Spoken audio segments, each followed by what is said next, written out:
and TikToks that will make you rethink everything. Welcome back, famity. Thank you to all the channel members for support. If you guys haven't already, remember to like, subscribe. We're on a road to 100K. Let's go. Ladies and gentlemen, breaking news. A scuba heist has happened at Disney, in Disney, Florida, specifically in Disney Springs. If you ever been to the Anaheim Disneyland, it's the same thing as downtown Disney. It's their version of it. There is a restaurant called Paddlefish. Now, the reason we call it a scuba heist is because a perpetrator, shortly after midnight Monday, went in with full scuba gear. I'm talking the wetsuit and the goggles, and he actually ended up using it. There was a purpose. He went in when there was two employees who were depositing cash into a safe, around $10,000 to $20,000, told the employees get down, then proceeded to rob the safe. Oddly enough, he was unarmed, so thankfully the employees are safe. They're okay. They're a little shaken up, but that scuba gear literally came into play because he took the money and then went out the back and jumped into the water and took off. They have not found him at all. Used the scuba gear, took out the cameras as well. You'll see it in the photos. Hit the follow and the like button. That's been your breaking news. Yo, that's actually crazy. That reminded me of this GTA heist that I did.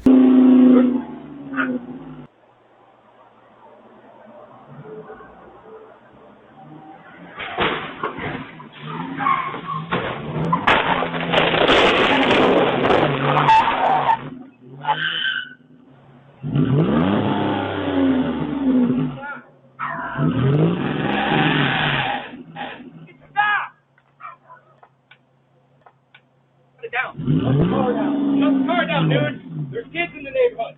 Seriously. It's staying all right. The car's still on there.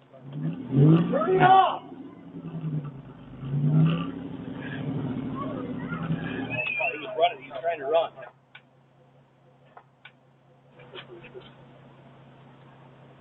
Yeah, here, I'll video. Yeah.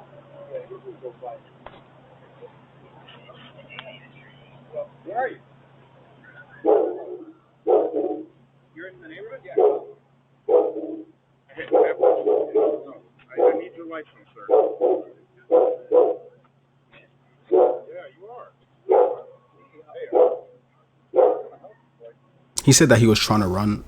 Bro looked like he could not even walk if he even wanted to. This frightening video shows a pod of orcas attacking a tourist sailboat off Portugal. The so-called killer whales repeatedly ramming the vessel, eventually sinking it. Several people had to be rescued. Later that day, the same pod reportedly attacking another boat. Oh my God! It's the latest in a series of aggressive acts by orcas, which can grow as long as 30 feet and weigh up to 6 tons. Some 700 incidents have been reported in recent years, most off Spain and Portugal. In 2023, this orca ripping off a boat's rudder with its teeth. And last year, this $128,000 yacht was taken down by a pod of orcas in the Mediterranean. All of a sudden, I felt a really loud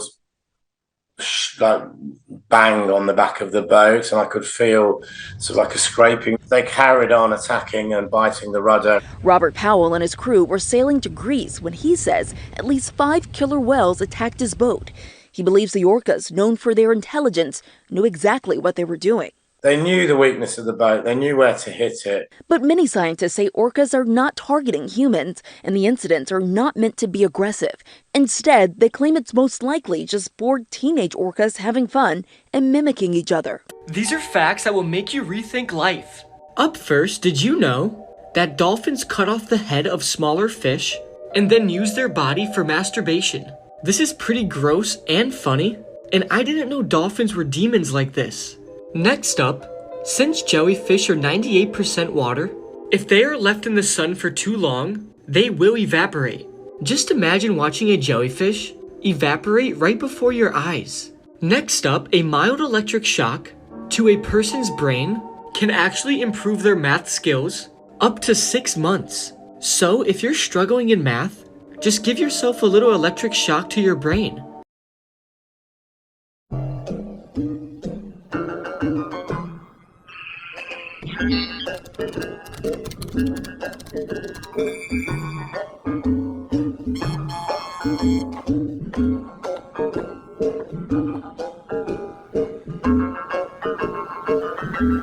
Not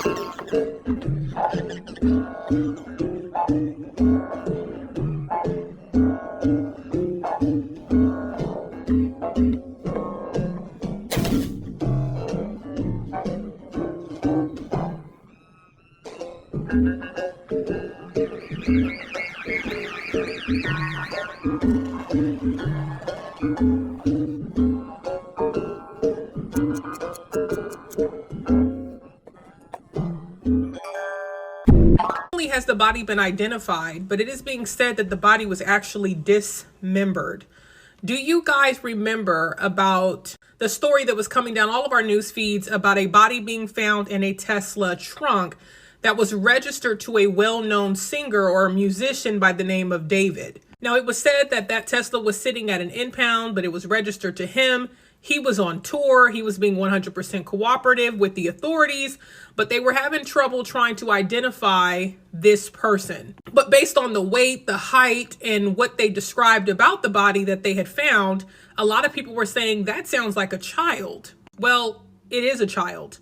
That person has been identified as Celeste Hernandez, who was reported missing back on April of 2024 when she was just 13 years of age. Now, her mother stated when she heard the news clip, she felt like it fit the description of her daughter, but it was the tattoo description that really sealed it for her.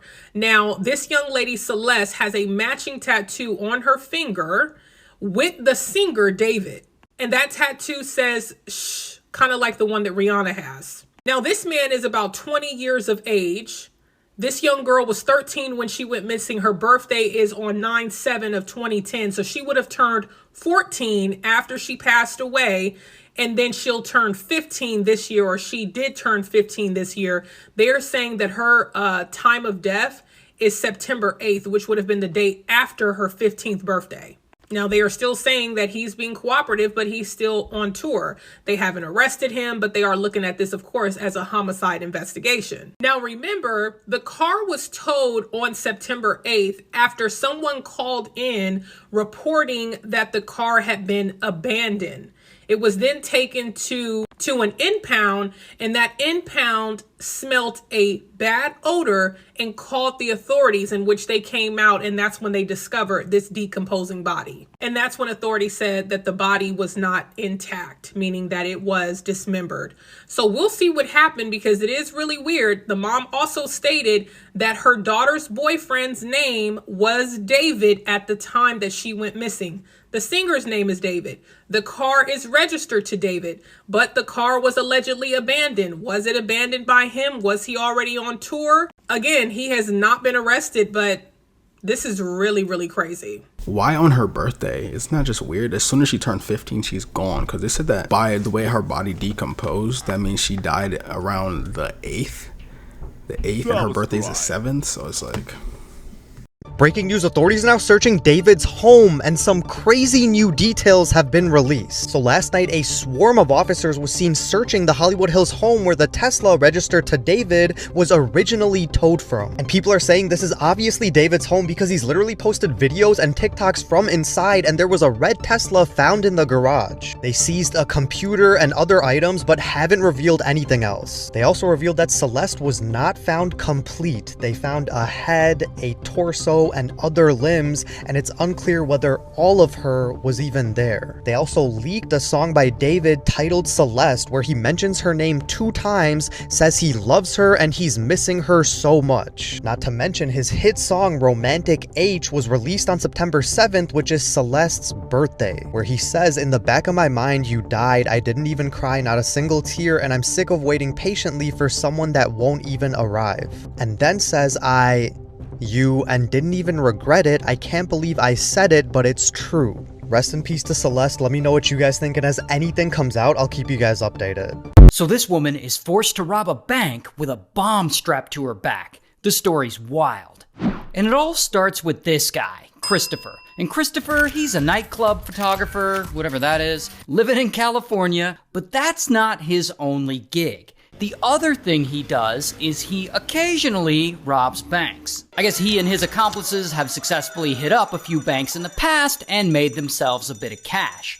And one day in 2000, I don't know if he spent it all or what, but bro ends up back in a position where he really needs to make some money, fast. And so Christopher comes up with a plan to rob this local bank, and the way he does it is absolutely insane.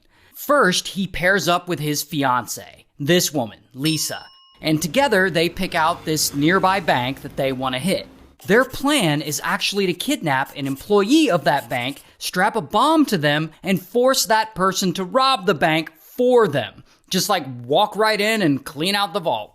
And so they scope out the place, and they identify their victim, the employee they're gonna kidnap, this woman, Michelle. Michelle, she works at that bank, she's actually the branch manager, and so Christopher starts stalking her, and they watch her and they follow her around. They're trying to learn as much as they can about Michelle and the bank before they pull off this heist. And months go by. And I guess part of their plan is to scope out the bank on the inside, and so Christopher schedules a meeting with Michelle as if he is a potential customer. So he goes in and he meets with her and he talks to her about investments or whatever. And when the meeting is done, on his way out, he leaves her his business card. It says he's a nightclub photographer. Now, since they're about to kidnap her, I don't know why he would leave a business card, but whatever. It's what he does. Regardless, Michelle has no idea what's about to happen to her. So she goes home from work after her shift ends like she normally does. And she lives there with her young daughter, who we'll call Seven, because she's 7. And so Michelle and Seven, they're at home, chilling, minding their business or whatever, and suddenly, boom, 3 masked men bust in through the door, and they're armed. And the men are Christopher and 2 goons that he brought with him. And so they grab Michelle and they tie her up with duct tape. Then they do the same thing to Seven. Then one of the men points a pistol at Seven and he tells Michelle, tomorrow you're gonna rob the bank you work at or we're gonna unalive your daughter. Now, while Christopher and the goons are inside, Lisa is actually outside as a lookout communicating with Christopher through a walkie-talkie. And at some point, Lisa informs the crew that Michelle's roommate is pulling up, because I guess her roommate is just now getting home. And so roommate walks in the house, and the goons, they're ready for her. And boom, they grab her and they tie her up too. Now, it's nighttime, so the bank isn't open yet. It doesn't open until the next morning. And so Michelle, Seven, and the roommate all have to wait there in this house as hostages all through the entire night, which I'm sure is absolute hell for them. And so morning comes, and they wake Michelle and all of them up because, it's time to go rob this bank. But here's where it gets really crazy. In order to get Michelle to follow through with this robbery, they strap a bomb to her back, like sticks of dynamite with a detonator and everything. Here's an actual picture of what it looks like strapped to her. And they also strap a bomb to Seven's back and also to Michelle's roommate. And so they've all got dynamite strapped to them. And these goons tell Michelle that if she screws this heist up, they're gonna set off all this dynamite and unalive her, her daughter, and her roommate. So, what can Michelle do? She's gotta rob this bank. So there Michelle is, driving her Jeep to the bank while Christopher is in the back seat holding her up with a pistol just in case she tries to get away or something. Then they get there and they park and they wait for the Brinks trucks to arrive to drop off a bunch of money for the bank to use. Because they fill up the vault with money every morning, I guess. Once the truck drops off a load of cash, Christopher tells her that she's got 5 minutes to get in and get out. And if she doesn't in 5 minutes, he's gonna blow her up. So Michelle goes inside and she's carrying a briefcase that Christopher gave her. Then she goes up to one of the tellers and immediately the teller knows something is off about her. Something's wrong, Michelle's just not being herself. And so Michelle drags this teller into the vault with her and she straight up tells her what's going on. She's like, I have dynamite on my back and I need to clear this vault of money or my daughter and I are gonna die. And she lifts up the back of her shirt and she shows the teller that there's dynamite strapped to her. And so this teller starts freaking out, but she doesn't want Michelle to get blown up. So she starts helping her stuff a bunch of cash into this duffel bag that was inside that briefcase. And they fill this bag with a ton of money, like $360,000. Then Michelle tells her, don't call the police, because if you do, they're gonna blow us up. And I guess the teller's like, all right. Then Michelle grabs the bag of money and she hurries out of the bank. And she jumps back into her car with Christopher still in the back and she drives away. After they drive a couple of blocks, he tells her to stop at the end of this dead-end street, and he orders her to get out, but that in a little bit she can walk down the street and pick up her Jeep where it will be parked. I guess he's getting into another getaway vehicle and he doesn't want her to see what it looks like. I don't know, these guys are weird. So she does all that. Christopher drives away in the Jeep with the bag of money, and a bit later, she walks a few blocks over and finds her Jeep parked, and she gets in it and she races back to her house because she's still got a bomb strapped to her, and so does her daughter. So she gets home and she busts through the door and she finds that Christopher, Lisa, and the goons, they're all gone at this point. But her daughter, 7, and her roommate are actually safe. They have removed their bombs. And so they cut the dynamite off Michelle and they call police. Here's the thing though. The bombs that they strapped on Michelle and the other 2, they actually weren't real. It was like a broomstick cut up and painted to look like dynamite. And the pistols that Christopher and the goons were using, they were also fake. They were actually BB guns. So the whole thing was faked, like they were never in the danger that they thought that they were in. But of course, they didn't know that, so they acted accordingly. But at this point, Christopher and Lisa and the other goons have fled with all the money, and it just seems like they might just get away with this whole scheme. Until police end up questioning Michelle about all this. And she tells them that while she was being held hostage, she noticed the main robber's eyes. They're the same eyes of a man who came into the bank the day before. That man is a nightclub photographer, and he had given her his frickin' business card. And so police are probably like, well, surely this guy can't be that fucking dumb. Meanwhile, Christopher and Lisa are now chilling at their home, and they only live a few miles away from the bank. And so police, they start surveilling them. And like a week later, they get pulled over in a traffic stop, and bam, they arrest them. Here's Christopher's mugshot. And here's a picture of Lisa being interrogated. I don't have her mugshot. And months later, bam, they arrest one of the goons. Then bam, they arrest the other goon. Here's one of the guy's mugshots, and here's the other guy's mugshot. And both goons get life in prison, while Christopher also gets life in prison, while Lisa is actually found not guilty. I guess because she didn't actually go into the house during this whole thing, so they couldn't actually identify her. So Lisa gets off. No prison time for her. But she literally like told them like, yo, someone's coming. In my opinion, that's still helping. So she should get something. Could someone please explain to me why legitimately everything just happened in the past couple days? Like an abnormal amount of monumental things have just occurred. Like depending on when you're watching this, just yesterday, 2 schools and Charlie Kirk just got pew-pewed. There's now hard evidence that Trump participated in Epstein's freaky activities. Like there's letters and photos. Also, Europe/NATO is now in World War III because Russia just flew drones into Poland. Oh, also France's government collapsed, and now there's like insane protests in France. Not to mention Nepal's government just got overthrown, and their government buildings are legitimately on fire. And just the cherry on top, apparently we found life on Mars, and Apple released a bunch of new products. I am overstimulated, guys. I am at stim capacity. We are going to look back in history on September 10th, 2025, and just be like, what? Why? Why is everything happening? It's gotta go down in the history books. And I'm not trying to make light of this situation. Like a lot of the things that happened are very serious. It's just wild to me that they all happened in like the same day. Like, are y'all overstimulated or is it just me? You know, one of my friends said it the best. He said, people die every day. You know what I'm saying? People die every day. There's probably the craziest death that you probably could think about that people have died, but it never got news coverage. He said to me that, like, it's something where they show you what they want you to see to spread whatever agenda they want to spread, in my opinion. Watch this.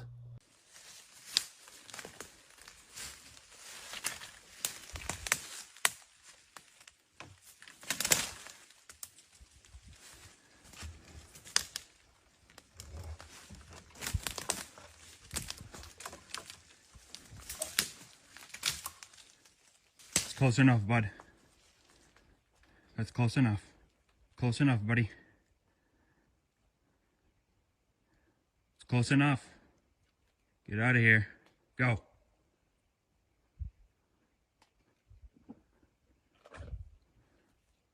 Go.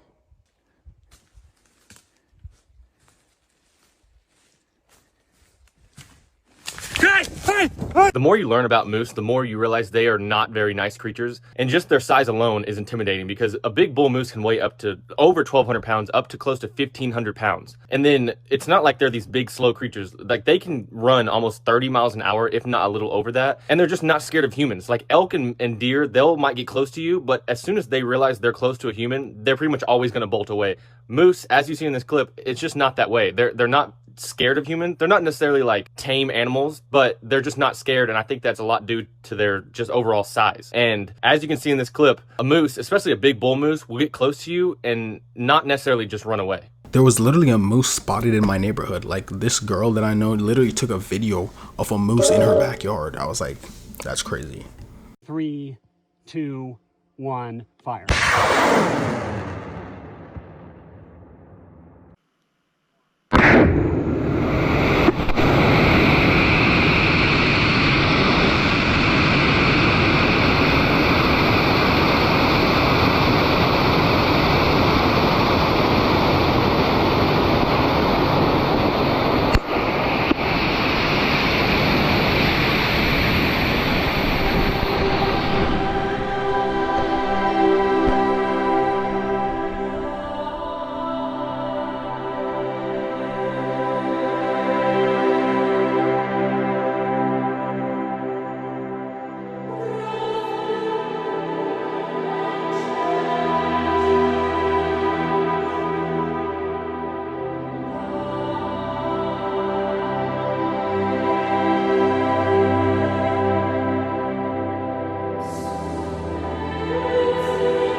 Hey man, did y'all hear about the dude in North Carolina, man? They say he was driving on the highway and he seen a man bleeding from like his head, like blood was coming down from his head onto his chest. Like, you know, like he got hit in the head with something.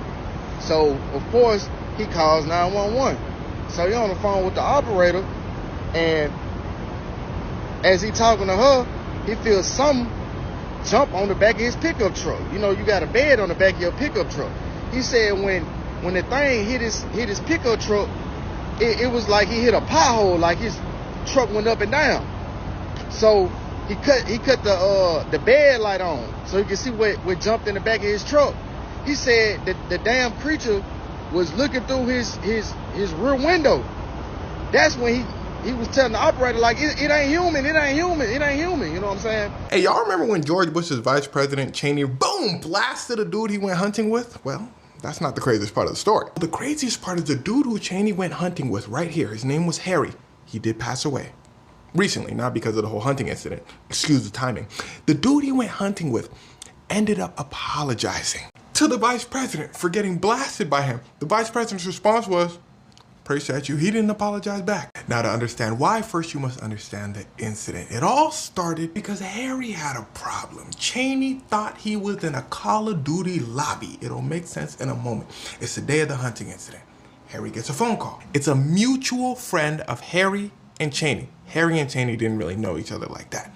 His friend said, yo, fall through, we finna go hunting. Harry says, bet. Harry pulls up. He sees Cheney, says, what's good, Cheney? Cheney says, I'm ready to go. Y'all ready to go? He said, yeah. They hunted. Harry, boom, he gets a bird. Everybody says, ooh, Harry, good shot. Harry says, appreciate y'all. He goes over to check on the bird. Cheney said, my turn, where my bird at? The group finds another flock of birds. Cheney's on the prowl. Whole time, Harry is coming back to the group. A bird flies over Cheney's head. Cheney decides to 360 no scope, no exaggeration. Cheney thought he was playing Call of Duty. He leans to the left. Boom, he said, lean to the left and crank that thing up. Ooh, everybody said, ooh. He said, I said, ooh. They said, no, ooh, you got Harry, ooh. Cheney said, ooh. Did I get the bird though? Boom, they rush Harry to the hospital. Now here's where things start to get wicked. It's a bad time for Bush's presidency at the moment. They call up Bush. Bush says, it's a bad time right now. They said, well, we got worse news. Cheney just blasted a dude. He said, my vice president, Cheney, they said, he blasted a dude. Bush said, Cheney, come here. Cheney said, sir, I was leaning to the left, but it's not that bad. He seemed fine. They said, sir, we just got report that Harry just had a heart attack due to the pellets. See, the thing is, Cheney blasted him with something called bird shot, which is like hundreds of pellets that fly to like hit the bird. Harry was hit with 200 pellets. This was big news. Cheney didn't respond for days while they were trying to figure out the story, and it became an even worse look. But luckily for them, Harry makes it out of the hospital and apologizes. He basically said he's sorry that this whole event was probably a distraction for Cheney's busy schedule. Bush looked at Cheney. Cheney looked at Bush. Cheney said, gang time, big. Somebody walked in. Cheney said, ooh, and I just feel so bad for him. They said, sir, you want us to put out a report saying that you're sorry? Cheney says, sorry? Boy, he the one who apologized, make it seem like it was his fault. The news ended up making it seem like it was Harry's fault. Somebody interviews Harry years later, and Harry explains, alluding to the fact that it was all Cheney's fault. Lean to the left, 360 no scope. The interviewer says, okay, well, you apologize. Did he ever apologize to you back? Harry says, no comment. Okay guys, some pretty major developments happening overnight. After over 20 years of hosting the late night show, Jimmy Kimmel has just been cancelled for comments that he made about Charlie Kirk. In fact, it was just hours before he was about to go on air, he was told that ABC indefinitely suspended the show, and while we haven't heard his thoughts directly from him, sources have told the Daily Mail that he is absolutely furious and that they've never seen him this angry. In fact, they go as far as saying that he is actively looking for ways to get out of his contract and break relations with ABC forever. But here's what's crazy. He has been doing this show since 2003, and also this is a talk show, and they've made thousands of jokes over the years pushing the line through multiple administrations. So for this all to be coming to an end over comments that he made about Charlie Kirk signals something majorly significant. Now, how you perceive that significance is for you to decide. Trump has celebrated it. He thinks it's a good thing. He says that it's a win for America, and he said that Jimmy Fallon and Seth Meyers should be next, while others are calling it an attack on free speech.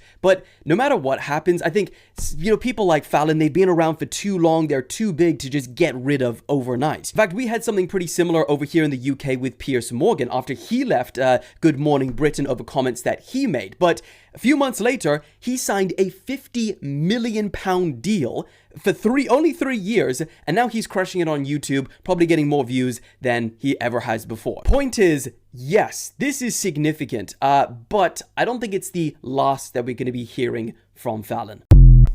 Yeah, I totally agree. He's way too big to just be like pushed to the side, you know what I'm saying? Like, he might get a deal with Netflix, Amazon Prime, Disney Play, or whatever that shit's called, Hulu. He might get a deal with them. I don't think he's just gonna go away, but I feel like it was mostly just Trump. Like, Trump was just like, yeah, nah, screw that dude, because Trump was happy. Trump said the craziest things I've ever seen him say. I'm gonna put it in the video. I've seen Trump being excited about him quitting and heard that he said some crazy stuff about Charlie Kirk, but I never actually heard what he said, so I'm gonna put it in the video. We hit some new lows over the weekend with the MAGA gang desperately trying to characterize this kid who murdered Charlie Kirk as anything other than one of them and doing everything they can to score political points from it. In between the finger pointing, there was grieving. On Friday, the White House flew the flags at half-staff, which got some criticism. But on a human level, you can see how hard the president is taking this. My condolences on the loss of your friend Charlie Kirk. May I ask, sir, personally, how are you holding up over the last day and a half, sir? I think very good. And by the way, right there, you see all the trucks?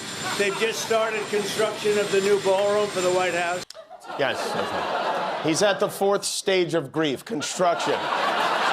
There's demolition, construction.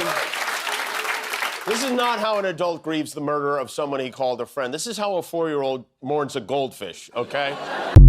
Let me know if you guys think that was enough for him to get canceled in the comments. Thank you all for watching this here video. Please like and subscribe.